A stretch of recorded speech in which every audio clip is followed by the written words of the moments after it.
રૂહીની આંખમાંથી આંસુનું ટીપું પડે તે પહેલા જ તેને લૂછી નાખ્યું અને બોલી, રુદ્ર, મને તમારો મોબાઈલ આપશો? રૂહીએ કહ્યું.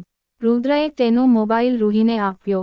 રૂહીએ તે મેસેજીસ ઓપન કર્યા અને તેને તેમાં વોઇસ મેસેજ દ્વારા રિપ્લાય આપ્યો, એકદમ સ્વસ્થ રીતે અને મક્કમને. કોંગ્રેચ્યુલેશન્સ રુચિ, તારી અને આદિત્યની સગાઈ માટે. હું રૂહી, મારો અવાજ યાદ છે ને? આપણે 1 કે 2 વખત પાર્ટીમાં મળ્યા હતા. ત્યારે મને તે નહોતી ખબર કે તું આદિત્યના જીવનમાં બીજી સ્ત્રી છો. બહારવાળી આદિત્ય અને તારા પ્રેમિકા તરીકેના સંબંધ ખૂબ જ સરસ અને સરળ રહ્યા હશે આજ સુધી, પણ જોઈએ કે પતિ પત્ની તરીકેના સંબંધ કેવી રીતે નિભાવો છો. તારા આદિત્ય. હા, બરાબર સાંભળ્યું. તારા આદિત્યના જીવનમાં પાછા આવવાનો મારો કોઈ જ ઈરાદો નથી, પણ તેનો મતલબ એ નથી કે હું તેને તલાક આપી દઉં. હું ઈચ્છું છું કે તું તેના જીવનમાં હંમેશા બીજી સ્ત્રી એટલે કે બહારવાળી જ બનીને રહે. આ વાત સાબિત કરવા, તને બહારવાળી સાબિત કરવા હું ત્યાં આવીને મારા જીવતા હોવાના પુરાવા જરૂર આપીશ. મને નબળી કે ડરપોક સમજવાની ભૂલ ન કરતી. આ એક નવી રૂહીએ જન્મ લીધો છે જે ખૂબ જ સ્માર્ટ, પ્રેક્ટિકલ અને બહાદુર રૂહી છે. તારી જાણ માટે કહી દઉં કે મને બંદૂક ચલાવતા પણ આવડી ગઈ છે. કાલે જ એક તાકતવર પુરુષને ગોળી મારી અને ખૂબ માર માર્યો, એટલે ડરાવતી નથી તને. આ તો ખાલી કીધું કે અગર તે મારા આરૂ કે મમ્મીજી પપ્પાજીને કંઈ પણ તકલીફ પહોંચાડીને તો તું કર આદિત્ય સાથે લગ્ન જેટલા જલ્દી થઈ શકે તેટલા. પછી જો હું આવું તારા જીવનમાં ધમાલ મચાવવા અને પેલી અદિતિ જેને આ બધા મેસેજ કરાવ્યા તારી જોડે તેને પણ આ મેસેજ સંભળાવજે. તેને કહેજે કે હિસાબ તો તેની પણ સાથે ઘણા બધા બરાબર કરવાના છે મારે. મને ખબર છે કે તે મારા દીકરાને બોળવ્યો હશે તારી વાતમાં અથવા તો ડરાવ્યો હશે. ફાઇનલી તેને આદિત્યના જીવનમાંથી દૂર કરી બોર્ડિંગ સ્કૂલમાં મોકલ્યો. સારું થયું, તેને જીવનમાં નવા સબક શીખવા મળશે. બાકી તો તેને હું જલ્દી જ મારી પાસે લઈ જઈશ. See you soon sweetie. Bye. રૂહીના અવાજમાં એક અદ્ભુત આત્મવિશ્વાસ ઝલકતો હતો જ્યારે તેને આ મેસેજ રેકોર્ડ કર્યો. અભિષેક અને રુદ્રની આંખો પહોળી થઈ ગઈ તેનો આત્મવિશ્વાસ જોઈને. તે બંનેએ તાળીઓ પાડીને તેની હિંમત વધારી. રૂહી પણ પોતાના આત્મવિશ્વાસથી ખુશ થઈ. આજે તેને તેની જાત પર ગર્વ થયો. જોરદાર રૂહી, તમે ખરેખર બહાદુર સ્ત્રી છો. તમે બરાબર જવાબ આપ્યો. અભિષેકે કહ્યું. ખરેખર ગઈકાલે શૌર્યને પણ તમે બરાબર પાઠ ભણાવ્યો. હવે તે ફરીથી હિંમત નહીં કરે કોઈ સ્ત્રી સાથે ખરાબ વર્તન કરવાની. રુદ્રએ કહ્યું. થેન્ક યુ રુદ્ર, તમારી આપેલી ટ્રેનિંગ અને હિંમતના કારણે આ શક્ય બન્યું અને થેન્ક યુ અભિષેક, તમારી વાતોએ મારામાં આત્મવિશ્વાસ જગાડ્યો. હવે મને દુઃખ આપવાવાળા બધાને હું દુઃખનો મતલબ સમજાવીશ. રૂહી મક્કમ ઈરાદા સાથે બોલી. રૂહી, પછી તમે તૈયાર થઈ જાઓ, આપણે શૌર્યના વિરુદ્ધ ફરિયાદ નોંધાવવા પોલીસ સ્ટેશન જવાનું છે. રુદ્રએ કહ્યું. ના રુદ્ર, તમને શું લાગે છે કે આપણે ફરિયાદ નોંધાવીશું કોઈ પણ સાબિતી કે સાક્ષી વગર અને તે પકડાઈ જશે? રુદ્ર, શૌર્યને તો સબક આપણે આપની રીતે શીખવાડીશું. રુદ્ર, તમે મારા પર ઘણા ઉપકાર કર્યા છે. હવે મારો વારો, તક મળતા હું તે બધાનો બદલો એકસાથે જ ચૂકાવીશ. કાકા સાહેબ નામની મુશ્કેલીમાંથી હું તમને મુક્ત કરાવીશ. રૂહીએ રુદ્રની આંખોમાં જોતા કહ્યું. રૂહી, મારા ફોરેન ડેલિગેટ્સ આવવાના છે. તો કદાચ થોડા દિવસ હું વ્યસ્ત રહીશ. તે લોકોને હું હોટેલમાં ઉતારો આપવાનો છું. કદાચ મારે પણ તેમની સાથે ત્યાં રોકાવું પડે. તો થોડા દિવસ તમારે તમારું અને ઘરનું ધ્યાન રાખવાનું છે. અભિષેક તો છે જ, હરિરામ કાકા પણ આવી જશે કાલે.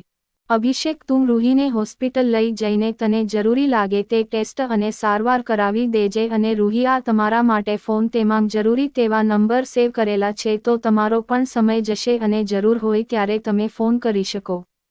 રુદ્ર બ્રાન્ડ ન્યૂ મોબાઈલ રૂહીને આપતા બોલ્યો. રૂહી આભારવશ થઈ તેની સામે જોઈ રહી હતી. રુચિ અને આદિત્ય આરૂહને મૂકવા બોર્ડિંગ સ્કૂલ પહોંચી ગયા. એડમિશન પ્રોસેસ પતાવીને તેને તેના રૂમમાં મૂક્યો. તેના માટે આદિત્યએ સ્પેશિયલ સગવડોવાળો રૂમ લીધો હતો. આમાં બોર્ડિંગ સ્કૂલમાં બાકીના બધા છોકરાઓ એકસાથે કોમન રૂમમાં રહેતા હતા, પણ આ બોર્ડિંગ સ્કૂલમાં સ્પેશિયલ રૂમની પણ વ્યવસ્થા હતી જેમાં એક રૂમમાં 2 જ છોકરાઓ રહે. આદિત્ય અને આરૂહ એકબીજાને ગળે મળીને છૂટા પડ્યા. આદિત્યએ આરૂહના સારા ભણતર માટે બેસ્ટ વ્યવસ્થા કરી હતી જેમ કે લેપટોપ, મોબાઈલ, તેની ગમતી એક્સ્ટ્રા એક્ટિવિટીમાં તેનું એડમિશન અને ઘણું બધું. આદિત્યએ પૈસા ખર્ચવામાં કોઈ જ કચાશ નહોતી રાખી.